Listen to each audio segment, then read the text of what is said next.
Oh, I'm Cheryl Friedenberg, and I'm here to talk to Sande Cohen, who is the matriarch of the Clarke and Cohen family and has been here throughout the four generations, starting with your father, Sande, in 1946, who joined the company.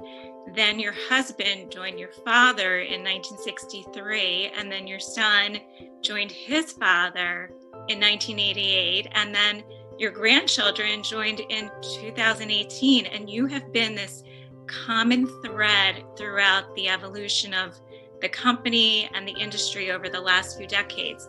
And I wanted to mention that, there's two things going on here. We're celebrating 100 years of Clarke and Cohen in their anniversary year in 2021.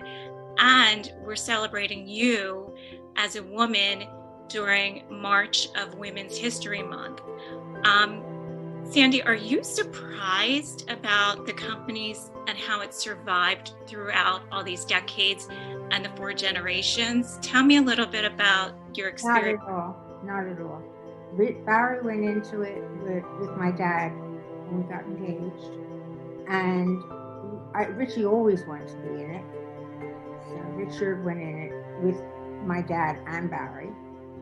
And the boys, it's like a last minute thing. They decided one at a time that they wanted to go in also. And they all love it.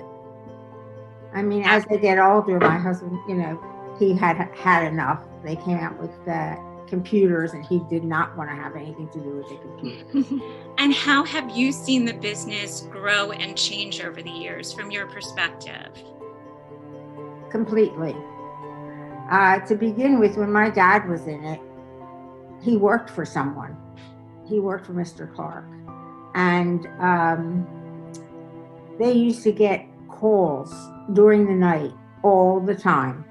I mean, Barry, he'd get undressed from being out and they'd get a call and they'd have to run out again. My father used to keep his underwear on a radiator because in the winter it was really cold. Sure. So they did most of it on their own. They went to the places and found out who was the owner and tried to sell themselves, which many times they did. Then with Richie in the business, he thought computers were great, which they are. And there isn't that. They get most of their business through friends and through lawyers and accountants. They don't have to run as much, especially during the night when my dad and Barry had to do that. Yeah. So, was there ever any occasions that really stand out that somebody had to go at the last minute? Yeah, Barry and I were going to a party and he got a call, so I went with somebody else and he met me there. That's great. Have you ever considered becoming a public adjuster? Never. My father said to begin with that my sister thought she should come into the business. And my dad said, women don't belong in this business. And that was the end of that. But I myself never, I was happy that they were in it. And the industry has changed quite a bit. We've seen women become empowered and fill that void in the industry that was Right. So well needed. So. Right. Can you recall any of the craziest claims that Clarke and Cohen has dealt with? Most of them. It's interesting because Clarke and Cohen is known in the industry to have a lot of integrity and uphold these high standards of customer service. What lessons have you passed to your son and your grandsons to make that happen, do you think?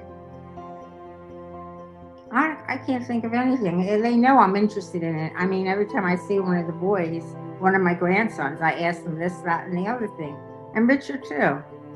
So I don't have to tell them anything. They know. They know what's going on. Yeah. When my dad first started, they used to get phone calls from City Hall to tell them that an engine went out, where it went. And my dad and then Barry and Richard followed it. Now they get calls from people they know. Mr. Bear was my dad's best friend, and he was in the insurance business, and he knew everybody. So he recommended my dad and Barry all the time. I guess Richie too, for a while. But now the younger ones, Blake and Brett, have a million friends too who call. Each generation knows people, and they recommend Clarke Cohen. That's great. Do you have a vision of what the company will look like over the next generations? Do you anticipate it getting passed along through your grandsons as well? Well, I don't know what will be. I'm happy the way it is now. They should just get along. They're not brothers, they're cousins. Sure. And they're very close. But I really don't know what will be next. I don't think they'll be pushed into the fire adjusting business. They'll probably go to college and decide for themselves what they want. I could be wrong. Being that it's Women's History Month, and as a strong woman, female role model, what kind of lessons have you given to your daughters and granddaughters and and will you give to your great-grandchildren about being a strong woman? I think that's something their mothers are teaching them. My own daughters, of course, I always try to teach them.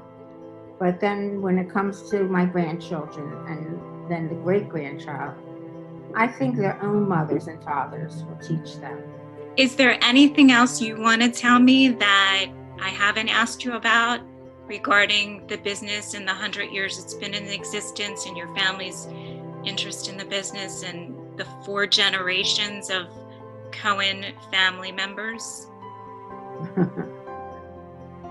I was always involved as far as asking questions and being excited when I got a new loss. And that's it. I never was in the business, so I can't tell you from a woman's perspective, except for the fact that my family is in this business. Well, my father wasn't sure that Barry would come into the business. He used to told me to ask him if he wanted to come. Barry wasn't sure that if anything happened with my dad, that I would stay with him. So, and of course I said I would, but I knew my dad a lot longer than Barry. And like Richie said, for him, he came into the business, but he talked about it with Barry and my dad when he was a little boy. He always wanted to be in there. The boys, Blake and Brett, they decided later. They went to do other things first. Both of their parents wanted them to do other things first, especially Brett, because he was in the business all the time since his dad was, and his grandfather, great-grandfather. The boys knew my father. So I'm happy they're in there. They should just be well. Thank you so much for talking to me. It was a pleasure. My pleasure. Speaking with you. Sure. Yeah, but even like when I wanted to go into the business, you know, I always thought I was going to be a public adjuster, and everybody always thought I would go to work for Clarke Cohen. Right. And you know, but they made me get a college degree before I was able to go. So, you know, I kicked and screamed and did everything I could to try not to do that. And, you know, it wasn't until I had a degree that I was able to come to work. And I literally graduated from Penn State on a Friday and went to work on Monday. So I was chomping at the bit. I wanted to be there. But, you know, it was my mom and my dad who really made sure that I got through college before I went to work there. And so even when I moved from one college to another, and I was working during the day and going to school at night in another industry. And, you know, I was working as a paralegal, but I was not allowed to be there until I got a degree. And then they were integral in, even with like my son and my nephew, you know, they didn't just come to work at Clarke Cohen. They went and worked elsewhere, you know, Blake worked in a law firm, Brett worked for a real estate company, and it wasn't until they made the decision that they wanted to come to work that they came there. Like, it wasn't something that I pushed or anyone else pushed or, my mom pushed. It was more that when they were ready and they made the decision, then they, and they had gone and done other things first. They came to work. So, I think that, she didn't really tell you about how integral a part she played in it all, because, my dad really didn't make decisions for the business without her being involved. And truthfully, after my grandmother passed away, my grandfather came and sat with my mom every morning and would talk to her about everything. So she really knew quite a bit about what was going on in the business, even though she wasn't an active participant in working. Sure. My father talked about the business. When he came into our home, he talked about it constantly. There was no talking about anything else but the business. And he was there a lot. I mean, even when my mom was alive. Yeah, we have a very close family. We spend a lot of time together, whether it's at the shore or here or wherever. And so, it's it kind of takes over. With the newer generation, I try really hard to separate it so that when we're not in the office and we're not working, we try not to talk about what's going on at work. It's difficult, but we do make a concerted effort.